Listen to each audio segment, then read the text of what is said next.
দুই বাংলার উপরে অবস্থান করতেছে ঘূর্ণাবর্ত। যদিও পশ্চিমবঙ্গের মালদা হতে উত্তরে বিহারের অংশে ঘূর্ণাবর্তের কেন্দ্রস্থল অবস্থান করতেছে, তবে এর প্রভাবে কিন্তু বাংলাদেশে বৃষ্টি শুরু হয়ে গেছে বাংলাদেশের অন্তত 5টি বিভাগে।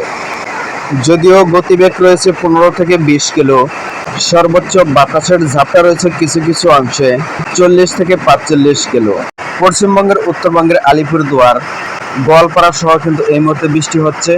রংপুর বিভাগের সবকটি জেলা, রাজশাহী বিভাগের সিরাজগঞ্জ, বগুড়া, যদিও সমস্ত রাজশাহী বিভাগ মেঘলা, ময়মনসিংহ বিভাগের সবকটি জেলা, সিলেটের সুনামগঞ্জ, সিলেট, যদিও সবকটি জেলা মেঘলা, ঢাকা বিভাগের গাজীপুর, কিশোরগঞ্জ, টাঙ্গাইল সহ বৃষ্টি শুরু হয়েছে।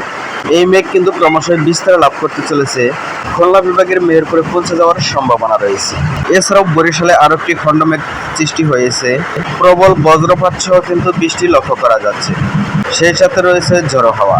আজকে বৃহস্পতিবার প্রায় সারা দেশেই কিন্তু কম বেশি বৃষ্টিপাতের সম্ভাবনা লক্ষ্য করা যাচ্ছে, তবে উল্লেখযোগ্য বৃষ্টির সম্ভাবনা রয়েছে পশ্চিমবঙ্গের, দক্ষিণবঙ্গের উপকূল অঞ্চল, কলকাতার আশপাশ সহ খুলনা, বরিশাল, ঢাকা, রাজশাহী, রংপুর, ময়মনসিংহ, সিলেট, চট্টগ্রাম বিভাগের জেলাগুলোতে হালকা থেকে হালকা মাঝারি বৃষ্টিপাতের সম্ভাবনা, ত্রিপুরায় হালকা থেকে হালকা মাঝারি বৃষ্টিপাতের সম্ভাবনা, কয়েক ধাপে বৃষ্টি প্রবেশের সম্ভাবনা, যার কারণে ভিন্ন ভিন্ন সময় এই মুহূর্তে উত্তরাঞ্চলে ধীরে ধীরে পশ্চিম এবং মধ্যাঞ্চলের দিকে অগ্রসর হওয়ার সম্ভাবনা।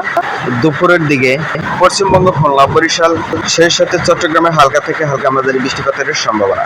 ক্রমশই সক্রিয় হয়ে উঠছে বর্ষা।